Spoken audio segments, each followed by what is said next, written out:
ایک مرتبہ اکبر بادشاہ کو یہ خبر ملی کہ بازار میں بڑے بڑے تاجروں نے چھوٹے تاجروں کو ڈرا دھمکا کر چیزوں کو دگنا بیچنے پر مجبور کر دیا، جس کی وجہ سے غریب عوام بہت ہی زیادہ مشکل میں آ گئی۔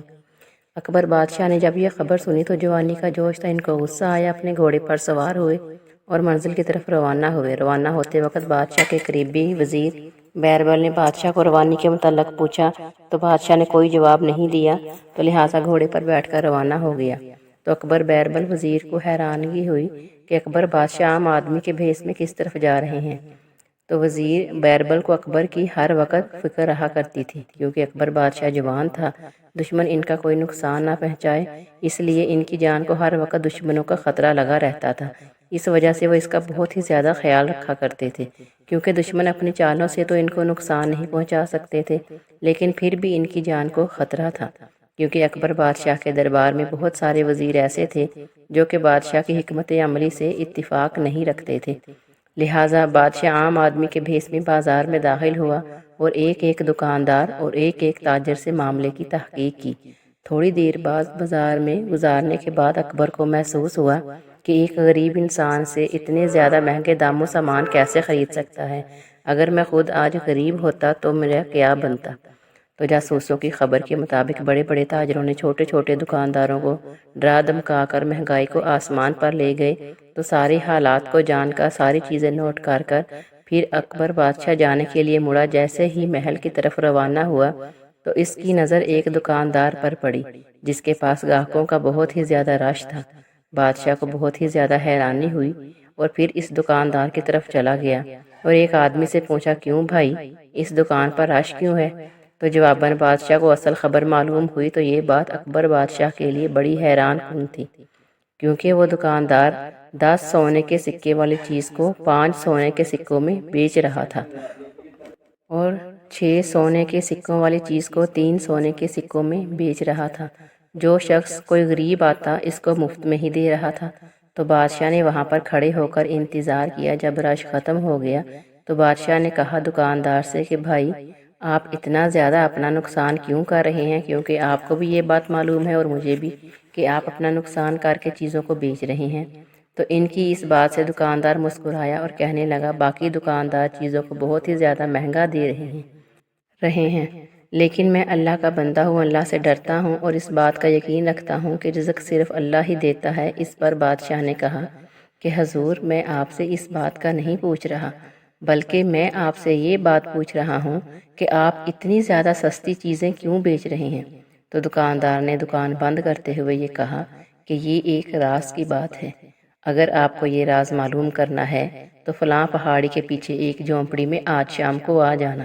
کیونکہ دکاندار نے سمجھا کہ یہ ویسے ہی پوچھ رہا ہوگا، لیکن اکبر بادشاہ نے اس کی جاسوسی کی اور اس کے پیچھے پیچھے چلنے لگا اور ساتھ ساتھ یہ بات سوچ رہا تھا کہ ایسی کون سی چیز ہے، کون سا راز ہے جس کی وجہ سے یہ تاجر ہر چیز کو آدھی قیمت پر بیچنے پر مجبور ہوا ہے۔ وہ یہ سوچ رہا تھا اور ساتھ ساتھ اس کا پیچھا بھی کر رہا تھا، لیکن تاجر کو اس بات کا معلوم نہیں کہ وہ اکبر بادشاہ ہے، عام آدمی کے بھیس میں ہے۔ لہٰذا تاجر چلتا ہوا جھونپڑی پر پہنچا۔ اس نے اپنا سامان نکال کر جھونپڑی کے باہر ہی رکھا، منہ ہاتھ دھونے لگا۔ جب وہ منہ ہاتھ دھو کر وہ فارغ ہوا اور جھونپڑی کے اندر چلا گیا تو اکبر بادشاہ حیران ہو گیا کہ یہ نوجوان اس جھونپڑی میں کیوں رہتا ہے؟ نہ ہی اس کو گھر کا لالچ ہے، نہ ہی کاروبار کو بڑھانے کا لالچ ہے، آخر اس بات کا بھی کیا راز ہے؟ تو یہ سوچتا ہوا اکبر بادشاہ جھونپڑی کے دروازے تک پہنچا۔ تو جیسے ہی اس نے دیکھا سامنے وہ نوجوان جھونپڑی کے اندر داخل ہوا اور سامنے مرغ بھنا ہوا تھا، ساتھ 3 روٹیاں بھی رکھی ہوئی تھیں۔ تو نوجوان نے بڑے ہی شوق اور رغبت سے کھانا کھایا اور عبادت کرنے لگا، نوافل ادا کرنے لگا۔ پھر نوافل ادا کر کے ابھی وہ باہر نکلنے ہی لگا تھا تو بادشاہ سامنے آ گیا، کہنے لگا کہ آپ نے کہا تھا فلاں پہاڑی کے پیچھے جھونپڑی میں آ جانا، تو لہٰذا میں یہاں پر آ گیا ہوں تاکہ آپ کے راز سے پردہ اٹھا سکوں۔ تو نوجوان اکبر بادشاہ کو اندر لے گیا اور اندر بٹھایا اور خاطر تواضع کی دودھ کا پیالہ پیش کیا۔ پھر کہا، اب میں اپنی کہانی سناتا ہوں کہ پہلے میں بھی ایک تاجر ہوا کرتا تھا، عام تاجروں کی طرح میں نے بھی بازار میں دکان کھولی۔ میں بہت مہنگے داموں چیزیں فروخت کیا کرتا تھا۔ میں نے بہت سارا سونا جمع کر لیا، لیکن میرا لالچ دن بدن بڑھتا ہی چلا گیا اور میرے سونے کی طمع کرتا ہی چلا گیا۔ ایک دن میں اپنی جھونپڑی میں سویا ہوا تھا، مجھے گھوڑے کے رکنے کی آواز آئی۔ میں نے اپنی جھونپڑی سے باہر نکل کر دیکھا تو ایک نوجوان بہت ہی زیادہ زخمی حالت میں تھا۔ میں جھونپڑی سے باہر آ رکا تو میں نے اس نوجوان کو گھوڑے سے اتارا، اندر لے آیا۔ اس کی ٹانگ پر ایک نوکیلی لکڑی والا کین نما گڑی ہوئی تھی، یعنی ایک نوکیلی لکڑی گڑی ہوئی تھی، بہت ہی زیادہ خون بہہ گیا تھا۔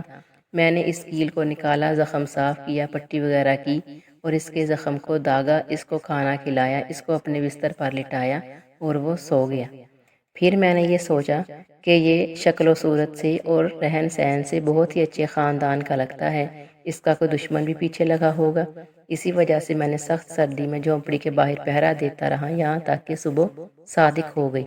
ابھی میری آنکھ ہی لگی تھی، جب میں اٹھا دیکھا تو وہ نوجوان چلا گیا اور جاتا ہوا ایک چٹھی چھوڑ گیا، اور چٹھی پر یہ لکھا ہوا تھا کہ تم نے میری مدد کی، اللہ تعالیٰ تمہاری ایسی جگہ سے مدد کرے گا جہاں تمہیں امید بھی نہیں ہوگی۔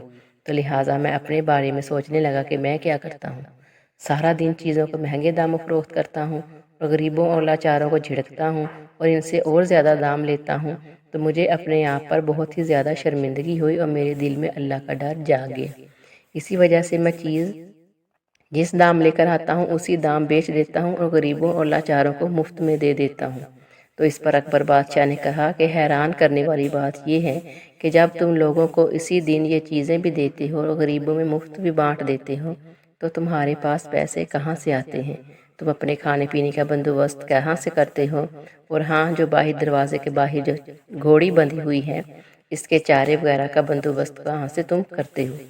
تو اس پر آدمی نے کہا کہ جس دن میں اسی ریٹ پر چیزیں میں نے بیچنا شروع کی، غریبوں میں مفت مال بانٹنا شروع کیا، تو جب میں گھر پر آتا ہوں تو میرا اچھا کھانا گھر میں پہلے سے ہی موجود ہوتا ہے۔ اس پر اکبر بادشاہ نے یہ کہا کہ تم کو یہ بھی نہیں معلوم کہ یہ تمہارا کھانا کون لے کر آتا ہے یا تمہارے پیچھے کون رکھ کر چلا جاتا ہے؟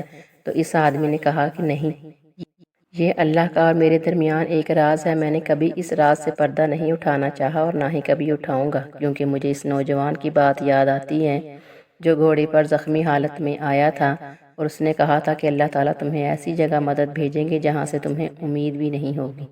اسی وجہ سے جب میں دکان سے آتا ہوں تو گھر میں میرا رزق موجود ہوتا ہے، میں کھا لیتا ہوں اور اللہ کی عبادت کر کے سو جاتا ہوں، اور دن کو جو میں کاروبار کرتا ہوں اور تو میں اپنا یہ فرض سمجھتا ہوں کہ غریبوں مسکینوں کی مدد کرنا ہی ہے۔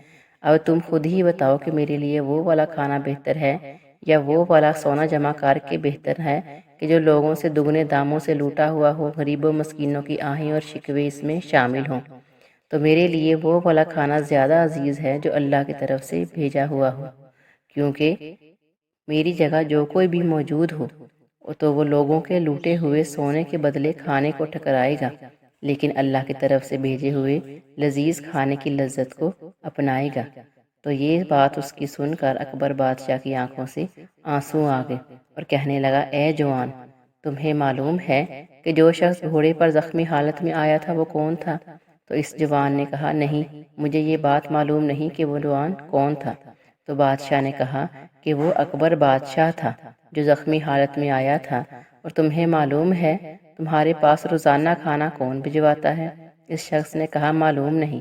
تو اس نے کہا، روزانہ تمہیں کھانا اکبر بادشاہ بھجواتا ہے۔ اس پر آدمی نے کہا کہ آپ کون ہیں؟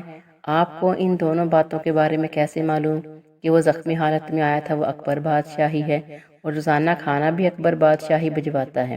اس پر اکبر بادشاہ نے کہا، یہ جو تمہارے سامنے کھڑا ہے یہ بھی اکبر بادشاہ ہے۔ تو اس کی یہ بات سن کر نوجوان گھٹنوں کے بل زمین پر گر گیا اور رونے لگا کہ مجھے تو یہ بات معلوم ہی نہیں تھی کہ میری کیا حیثیت ہے آپ کے سامنے۔ تو اکبر بادشاہ نے کہا کہ تم اپنا فرض نبھاتے رہو، میں اپنا فرض نبھاتے رہوں گا۔ لہٰذا ایسے ہی ہوا، وہ نوجوان پاس روزانہ کھانا پہنچاتے رہے اور نوجوان بازار میں سستی چیزیں بیچتا رہا۔ بالآخر اس نوجوان کی وجہ سے باقی دکانداروں کو بھی سستی چیزیں بیچنے پر مجبور ہو گئے اور بازار میں دوبارہ خوشحالی اور امن و امان آ گیا۔